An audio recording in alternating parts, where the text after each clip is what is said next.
Waktu jatuh dalam dosa, karena sudah ada Roh Kudus, pasti rasa bersalah toh. Rasa bersalah toh. Aduh, conviction itu namanya conviction. Diinsafkan sama Roh Kudus. Aduh, oke Tuhan. Terus kita mulai doa. Tuhan terima kasih. Aku percaya dosaku sudah diampuni di kayu salib. Oke, kita move on sama hidup kita ya. Hari besok, minggu depan, bulan depan, tahun depan. Kalau kita masih ingat-ingat sama dosa itu bukan suara Tuhan. Itu iblis lagi nuduh kita.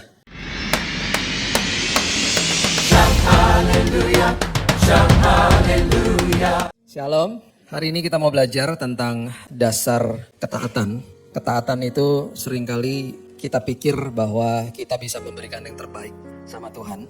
Tetapi kita lupa bahwa ada satu format ketaatan yang seringkali gak pernah dibahas, yaitu belajar menerima dari Tuhan. Karena di dalam benak kita, ketika kita diajarkan tentang ketaatan, berarti kita langsung berpikir, saya harus mengusahakan sesuatu. Saya harus melakukan sesuatu. Betul, itu tidak salah. Tetapi bagaimana saya bisa memberikan yang terbaik kepada Tuhan saya?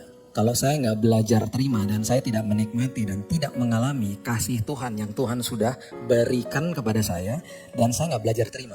Segala sesuatu yang kita tidak terima, yang kita tidak biarkan masuk dalam hidup kita, akhirnya kita tidak akan bisa memberikan hal itu kepada Tuhan dan juga kepada manusia. Contoh, kalau saya nggak ngerti kasih karunia, kalau saya nggak ngerti kasihnya Tuhan dalam hidup saya, bagaimana saya bisa mengasihi Tuhan? Bagaimana saya bisa mengasihi manusia yang lain? Sebuah kapal, dia ada di tengah-tengah air. Kapal itu tidak akan tenggelam sampai air itu masuk ke dalam kapal. Kalau hidup kita tidak biarkan kasih Tuhan merasuki kehidupan kita, nilai dunia masuk dalam hidup kapal kehidupan kita, tenggelam kita. Jadi ada dua pilihan, kita bisa menerima air kehidupan atau air kotor masuk dalam hidup kita. Itu aja. Kita akan tenggelam di dalam kasih Tuhan atau kita akan tenggelam di dalam nilai dunia. Makanya orang-orang ketika menerima dan merasakan dan menikmati kasih Tuhan, mereka akan enjoy perjalanan hidupnya sama Tuhan. Banyak loh orang Kristen yang perjalanannya gak nikmat sama Tuhan. Komplain aja, terus bilangnya gini, hidup Kristen tuh susah pak, dan lain sebagainya. Bagi saya enggak tuh, bagi saya enggak. Bagi Paulus enggak. Paulus berhadapan sama masalah yang mengerikan, menikmati itu hidup sama Tuhan. Bahkan dia katakan apa, hidup ini sia-sia, mati adalah keuntungan bagi aku. Enjoy. Makanya Yakobus bilang gitu kan, anggaplah sebagai suatu kebahagiaan kalau kamu jatuh ke dalam berbagai-bagai pencobaan atau ujian maksud. Karena arti daripada kata ujian itu adalah mengalami Tuhan. Perasmos. Itu kata-kata seperti begitu. Kalau kita nggak paham sama kebenaran firman Tuhan, nyeleneh ayat kayak begitu. Ini apaan sih ini orang gitu? Oh banyak, makanya kita harus belajar terima. Kita baca sebuah cerita yang sangat klasik yang mungkin sudah sering kali kita dengar, Lukas 10 ayat 38. Ketika Yesus dan murid-muridnya dalam perjalanan, tibalah ia di sebuah kampung, seorang perempuan bernama Marta menerima dia di rumahnya. Perempuan itu mempunyai seorang saudara yang bernama Maria. Perhatikan kalimat ini. Maria ini duduk dekat kaki Tuhan dan terus mendengarkan perkataannya. Ini posisi menerima namanya. Posisi yang lagi receiving dari Tuhan. Ya, Yesus menggunakan banyak cara dengan visualisasi yang luar biasa dari sebuah event, di sebuah momen, di sebuah perumpamaan yang dia ajarkan kepada murid-muridnya, dan puji Tuhan itu tertinggal untuk kita semuanya dan kita lihat. Ini kisah Maria ini adalah sebuah kisah yang ditinggalkan untuk kita supaya kita belajar. Kalau belajar terima tuh kita harus visualisasi bahwa seperti Maria duduk di kaki Tuhan. Belajar terima dari Tuhan. Ya, Maria ini duduk dekat kaki Tuhan dan terus mendengarkan perkataannya. Sedang Marta sibuk sekali melayani. Sibuk melayani. Sekali lagi ya, sibuk pelayanan gak masalah, bukan itu artinya. Sibuk melayani, kalau gak belajar terima dari Tuhan, gak bisa melayani dengan baik. Gitu loh, prinsipnya gitu selalu. Gak akan bisa berikan yang terbaik sebelum ngalamin Tuhan, sebelum belajar terima dari Tuhan. Akhirnya orang yang seperti itu akan menyalahkan Tuhan dan manusia. Itu sebabnya Marta katakan begini, ia mendekati Yesus dan berkata, Tuhan tidakkah engkau peduli tuh? Nyalahin Tuhan. Dan kemudian bahwa saudaraku membiarkan aku melayani seorang diri, suruhlah dia membantu aku, nyalain orang lain. Itu adalah gambaran orang Kristen yang datang kepada Tuhan dan komplain sama Tuhan. Dan bahkan banyak orang Kristen, 25 tahun saya pelayanan, banyak orang Kristen datang kepada saya ngomongnya gini, saya harapkan jangan ada yang ngomong gitu lagi. Saya percaya di sini nggak ada yang begitu. Pak, saya udah doa loh pak, sekian lama. Saya udah puasa sekian hari, mana kok Tuhan nggak jawab? Di dalam benaknya dia ikut Tuhan pakai formula. Saya harus lakukan ini supaya Tuhan nanti berkenan dan melayakkan saya dan menjawab doa saya. Beda sama orang yang menerima dari Tuhan. Beda sama orang yang belajar bahwa saya ini dikasih sama Tuhan saya. Ngomongnya pasti beda. Ngomongnya gimana? Pasti gini, Pak, betul saya sedang bergumul. Tapi saya percaya Pak, Tuhan sedang kerja. Saya nggak bisa lihat sekarang, tapi saya percaya Tuhan sedang kerja. Dan Alkitab mengatakan kalau sudah genap waktunya, aku akan lihat manifestasi jawaban doaku. Pak, betul Pak, saya lagi mengalami kesulitan. Tapi Pak, Tuhan baik. Oh, nggak ada keluhan. Nggak ada. Karena ikut Tuhan nggak bisa pakai formula. Ikut Tuhan pakai relationship, hubungan. Jadi doa kita 5 menit yang sungguh-sungguh akan sangat dahsyat daripada doa setengah jam bertele-tele. Daripada kita berpikir saya harus begini, saya harus begini, saya harus begini. Akhirnya apa? Merepotkan diri sendiri. Belajar terima, salah satunya ya. Ini contoh aja, belajar terima. Gini loh. Ini salah satu doa saya. Saya kalau pagi-pagi itu salah satu doa kalimat yang saya ucapkan kepada Tuhan dengan iman saya tuh begini. Tuhan, aku serahkan semua kekhawatiranku kepadamu ya Tuhan. 1 Petrus 5 ayat 7. Aku tukar ya Tuhan dengan damai sejahtera Yohanes 14 ayat 27 yang engkau telah tinggalkan bagi aku. Walaupun aku belum merasa kekhawatiran, kalau sampai ada Tuhan aku tukar dengan damai sejahtera. Karena yang engkau katakan damai sejahtera yang kau berikan bukan seperti yang dunia berikan. Yang dunia berikan damai setelah badai selesai, yang engkau berikan adalah damai selagi ada badai. Dan engkau katakan jangan gelisah dan jangan gentar. Aku terima Tuhan, aku percaya hari ini dan seterusnya. Aku gak akan gelisah dan gak akan gentar. Dan Tuhan, aku mengaminkan setelah serahkan kekhawatiranmu. 1 Petrus 5 ayat 8 mengatakan berjaga-jagalah. Lawanmu si iblis berjalan keliling-keliling seperti singa. Mengaum-ngaum mencari mangsa yang dapat ditelan. Aku tidak dapat ditelan sama kebohongan iblis. Karena aku sudah tukar kekhawatiranku dengan damai sejahtera Tuhan. Karena ada orang yang tidak dapat ditelan. Karena setiap hari dia mencobai, dia mematahkan semangat, dia membohongi dan menuduh kita. Tiap hari itu dilakukan, gak ada tanggal merah. Iblis gak lebaran, iblis gak natalan. Tiap hari. Jadi tiap hari juga saya mau terima dari Tuhan. Kita terima dari Tuhan, baru kita bisa berikan yang terbaik. Mau hidup taat, belajar dulu terima kasih Tuhan. Ngalami dulu kasih Tuhan. Bilang Tuhan terima kasih. Aku mau merasakan kasih-Mu kepadaku. Aku mau merasakan Tuhan bahwa aku ini sudah dilayakkan. Aku hari ini taat Tuhan. Karena aku sudah dilayakkan, bukan untuk dilayakkan. Mengerjakan keselamatan itu bukan working for salvation, tapi working out your salvation. Bukan mengusahakan untuk mendapatkan keselamatan, tapi mempertahankan keselamatan. Karena saya hidup taat, karena saya sudah dilayakkan. Karena saya sudah dibenarkan sama Dia. Itu sebabnya Yesus bilang begini. Tuhan menjawab, Marta, Marta, engkau khawatir dan menyusahkan diri dengan banyak perkara. Tetapi, perhatikan ini, 3 hal dikatakan. Hanya satu saja yang perlu. Berarti gak ada yang lebih perlu daripada itu. Maria telah memilih bagian yang terbaik. Berarti gak ada yang lebih baik daripada itu. Dan ini yang paling dahsyat. Dikatakan begini, yang tidak akan diambil daripadanya. Maria pasti gak mudeng. Maksudnya apa? Gak ada yang lebih perlu, gak ada yang lebih baik, gak akan bisa diambil daripadanya. Di Yohanes 12, sebelum Yesus naik ke kayu salib, dia mampir lagi ke rumah Maria. Diseka toh kakinya sama minyak narwastu. Ingat ya kisah itu ya. Minyak narwastu itu botolnya segini, harganya mahal. Kalau tumpah gak hilang-hilang habisnya. Wanginya. Pernah tumpah di rumah saya, teman saya bawa botolnya kecil, tumpah pecah di rumah saya. Itu 10 hari dipel, tetap aja baunya gak hilang-hilang. Terus dikomplain sama murid Yesus toh. Mendingan dijual aja, ini minyak kan mahal. Yesus bilang apa? Biarkan Maria melakukan itu untuk mengingat hari penguburanku. Itu pasti gak ada yang mudeng di situ. Tahu apa yang terjadi? Beberapa hari setelah itu Yesus naik ke kayu salib. Wangi-wangian itu masih ada di kakinya. Nah ini kita juga harus belajar kulturnya. Ingat ada 3 wanita datang ke kubur Yesus, bawa rempah-rempah. Ketemu gak sama Yesus ya? Udah bangkit toh. Itu merupakan kehormatan bagi wanita Yahudi saat itu untuk melumuri tubuh jenazah kerabat, saudara atau teman mereka. Makanya buru-buru mereka datang. Itu kehormatan bagi mereka. Ketemu Yesus? Enggak. Ketika Yesus katakan kepada Maria, biarkan dia lakukan ini untuk mengingat hari penguburan, dan yang dia katakan di sini tidak akan bisa diambil daripadanya. Dia adalah satu-satunya wanita Yahudi yang memiliki kesempatan melumuri kaki Yesus dengan wangi-wangian. Karena wangi-wangian itu masih melekat di tubuh Yesus sampai dia naik. Berarti apa? Perkenanan Tuhan terjadi sama kalau belajar terima dari Tuhan.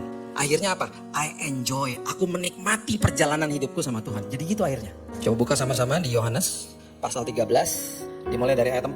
Perhatikan ini. Lalu bangunlah Yesus dan menanggalkan jubahnya. Ia mengambil sehelai kain lenan dan mengikatkannya pada pinggangnya. Ini pelajaran yang sangat penting. Okay? Dikatakan begini. Kemudian ia menuangkan air ke dalam sebuah basi. Mulai membasuh kaki murid-muridnya. Menyeka dengan kain yang terikat pada pinggangnya itu. Nanti kita kembali lagi ke ayat 5 ini. Ya, dia mulai membasuh kaki murid-muridnya. Ingat, pada saat itu gak ada sepatu. Yang ada kasut. Jadi kaki daripada mereka itu selalu terekspos dengan debu. Kaki merupakan bagian tubuh yang paling kotor. Dan di dalam keluarga-keluarga yang cukup memadai ekonominya selalu ada PRT di situ. Dan selalu kalau ketika ada tamu datang mereka dibasuh kakinya, diseka. Sebelum masuk ke rumah, kasutnya ditaruh di luar, tamunya masuk ke dalam rumah. Kalau keluarganya gak punya pembantu rumah tangga, mereka akan membasuh kakinya sendiri baru mereka masuk. Karena itu bagian paling kotor. Dan itu pekerjaan yang paling hina. Yesus lakukan itu untuk murid-muridnya. Kembali, ini sebuah metafor. Ini sebuah pelajaran yang diberikan kepada mereka dan juga untuk kita.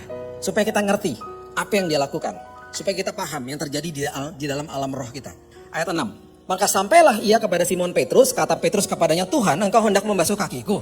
Kaget dia. Tuhan mau basuh kakiku? Gak kaget dia. Yang benar aja. Ini kan kotor sekali gitu. Di dalam alam roh kita, kaki itu adalah menggambarkan pikiran dan hati kita. Ingat waktu kita bertobat terima Yesus sebagai juru selamat, yang lahir baru rohnya. Jiwa kita yang ada perasaan, ada emosi, ada kehendak, ada keputusan, penuh sampah. Itu harus didetox setiap hari. Pembaharuan budi terjadi tiap hari. Progresif. Jadi waktu terima Yesus, ya, waktu kita terima Yesus, proses di awal itu namanya kita dibenarkan. Itu namanya proses justification, bahasa teologinya. Proses yang terjadi progresif setiap hari itu namanya sanctification, pengudusan. Dibersihkan nih, pikiran dan hati dibersihkan, dikuduskan tiap hari sama Yesus. Ini yang dia sedang ajarkan. Nanti proses terakhir, ketika kita hidup dipermuliakan bersama-sama dengan Bapa di sorga, itu namanya glorification, dapat tubuh mulia. Oke? Itu lebih panjang lagi penjelasannya. Oke, ayat 7. Jangan sampai ayat 7 Tuhan katakan kepada kita hari ini. Karena kita harus mengerti ini hari ini. Ya, dia katakan begini kepada Petrus.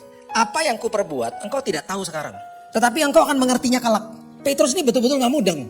Udah dia menyangkal akhirnya. Kemudian dia ketakutan lah dan lain sebagainya. Ada kuasa kebangkitan. Dia akhirnya pasti ngerti proses ini. Oh itu tuh. Akhirnya Petrus menjungkir balikan dunia dengan Injil. Bahkan ketika dia disalib, dia minta disalibkan terbalik. Dia ke pemerintahan Raja Nero. Dia gak mau disalibkan seperti gurunya. Gak layak aku katanya. Oh ditantang kematian sama dia. Itu Petrus akhirnya begitu. Nah jangan sampai kalimat ini diutarakan sama Tuhan kepada kita. Kamu belum ngerti sekarang. Mungkin kamu ngertinya besok. Jangan. Hari ini kita harus ngerti. Apa yang Yesus mau sampaikan dalam hidup kita.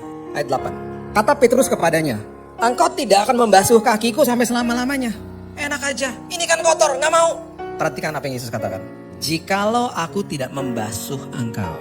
Jikalau kamu gak ngerti bahwa tiap hari pikiran dan hatimu itu aku sedang basuh. Aku sedang berikan sebuah kebenaran. Aku sedang mengasihimu tiap hari. Kalau kamu gak ngerti itu maksudnya. Ayat berikutnya, kalimat berikutnya. Engkau tidak akan mendapat bagian dalam aku. Ini kurang tepat sebenarnya. Dalam aku kalau kita berpikir, kita akan baca, oh dalam aku berarti aku tidak mendapat keselamatan. Bukan. Bahasa Inggrisnya, you have no part with me, bukan in me. With me itu berarti dengan aku. Bukan di dalam aku, dengan aku. Meta bahasa aslinya. Artinya gini loh. Kalau kamu gak biarkan aku memberikan ini kepadamu tiap hari. Aku benarkan, aku sudah layakkan aku. Kamu gak terima kebenaran ini. Kamu gak rasakan kasihku. Ujung-ujungnya akhirnya kamu tidak akan menikmati perjalanan hidupmu dengan aku. Itu maksudnya. Kamu akan jadi orang Kristen yang akhirnya komplain aja. Kamu gak akan lihat hatiku. Kamu gak nikmati perjalanan sama aku. Itu maksudnya. Jadi rugi kalau kita gak ngerti ini. Ayat yang berikutnya. Coba lihat ya. Ayat 9. Tetap aja gak mudeng. Petrus bilang gini. Kata Simon Petrus. Oh ya udah kalau gitu Tuhan. Jangan kakiku aja. Tangan dan kepalaku aja udah semua seka dan basuh. Udah semuanya aja. Gitu.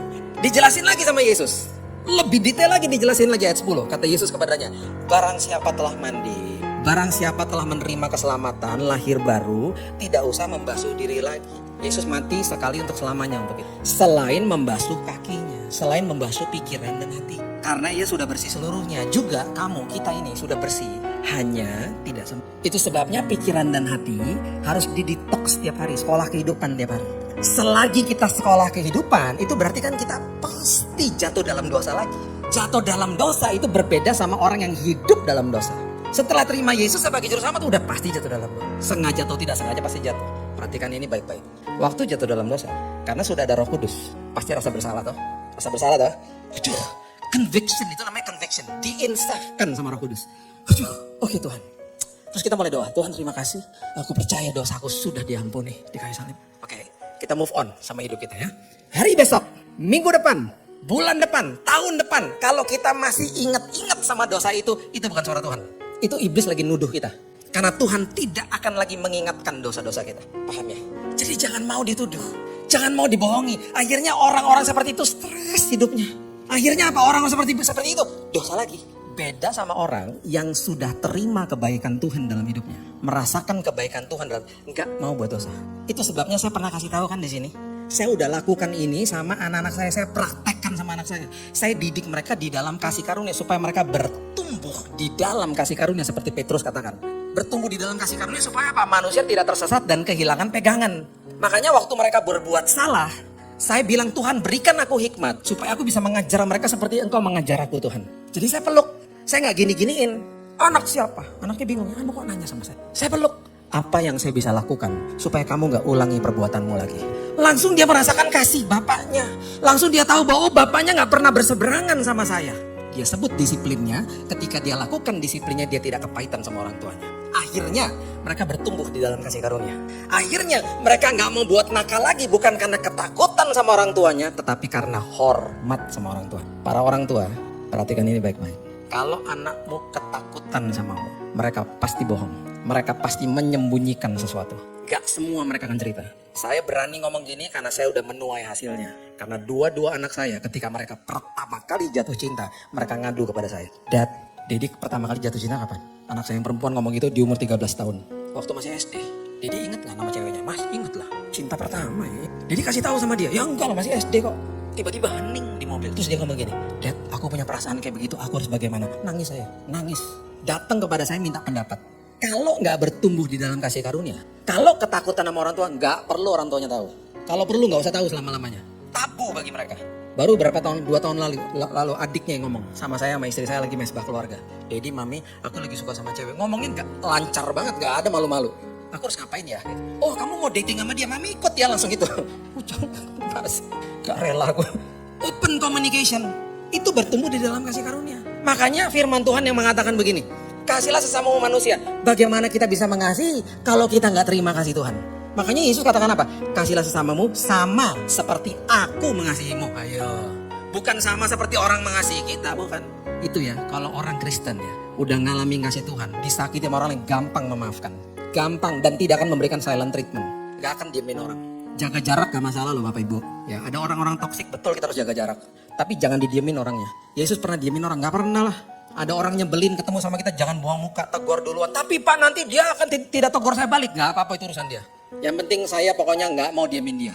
Mas, negur kalau ketemu di mall. Terus dia buang muka, buang mukanya maksimal lagi. Tuh tahu gitu aku gak tegur gitu. Oh langsung berkecamuk kan di dalam sini. Kita udah pernah belajar firman itu dulu. Harus jadi orang yang pandai. Itu bahasanya tabun. Berargumentasi dengan diri sendiri. Karena diri sendiri adalah pribadi kita, adalah pribadi yang paling sulit dikalahkan, bukan iblis. Paling sulit dikalahkan diri kita sendiri. Udah dibuang muka sama dia, kita ketemu sama temen habis itu yang kenal juga sama dia. Ayo mau ngapain coba? Pasti mau gosip langsung. Dimulai dengan kata-kata apa? Ayo, kamu tahu nggak? Aku ketemu loh sama si itu. Yang bener. Oh terus kita memvalidasi diri. Kita membenarkan diri langsung. Aku nih ya udah rendah hati. Langsung gitu ngomong. Aku tegur duluan loh. Karena kita butuh validasi dari teman kita. Langsung dia nyamber seperti api. Pantesan tuh usahanya bangkrut, Tuhan gak berkenan sama dia. Kita merasa senang langsung.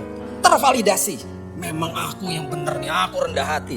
Justru ya kita menjadi lebih daripada pemenang. Ketika kita ketemu teman kita dan kita tutup mulut. Gak gosipin tuh. Itu baru luar. Itu namanya orang yang udah ngalamin kasih Tuhan. Gak butuh validasi. Gak butuh.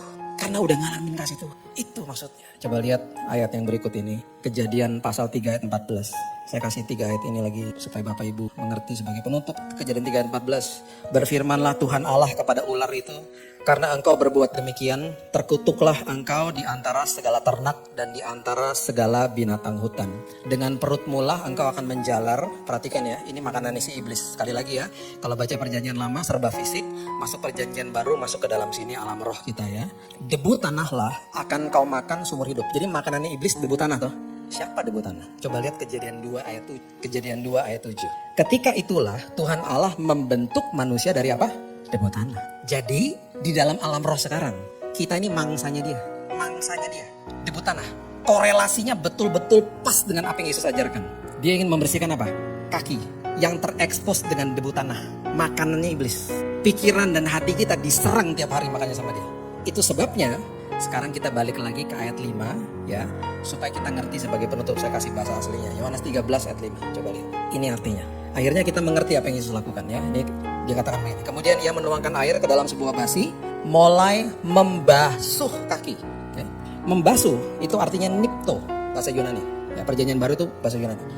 Nipto di dalam kosakata Yunani adalah continuing present tense. Berarti apa? Dilakukan tiap hari. Tiap hari proses pengudusan. Tiap hari sanctification. Kita dikuduskan, dikasih tahu sama dia, diberikan kasihnya. Kita cuman terima dari dia. Oke. Kemudian dikatakan begini. Lalu menyekanya dengan kain yang terikat pada pinggangnya. Menyeka Ini luar biasa artinya. Artinya adalah ekmaso. Ekmaso, bahasa Yunani. Artinya adalah aku akan melindungi pikiran dan hatimu dari kebohongan atau serangan si iblis. Itu artinya. Dilindunginya pakai apa? Disekanya pakai apa? Kain lenan, itu artinya. Kain lenan bahasa aslinya adalah leption. Leption artinya, banyak. Itu ada beberapa referensi, ada di Wahyu dan lain sebagainya. Sama semua artinya. Leption artinya adalah righteousness, kebenaran. Kalau dirangkumkan berarti tiap hari nih ya, tiap hari ya. Jadi rugi kalau kita nggak terima. Yesus akan datang, dia akan berbisik di hati kita. Dia akan kasih tahu, nak ingat ya, aku sudah mati buatmu. Nak ingat ya, aku sudah benarkan hidupmu. Aku sudah layakkan engkau. Tiap hari kita dibasuh dengan itu. Berarti kita hidup taat. Karena saya sudah dilayakkan, karena saya sudah dibenarkan. Ketika kita rasa itu, kita nikmati itu, kita gak akan bisa dibohongin sama ibu. Merdeka hidupnya. Terima kasih Tuhan. Baru kita bisa memberikan yang terbaik buat Tuhan. Baru kita bisa memberikan yang terbaik bagi orang lain. Berikan tepuk tangan kita untuk Tuhan juga.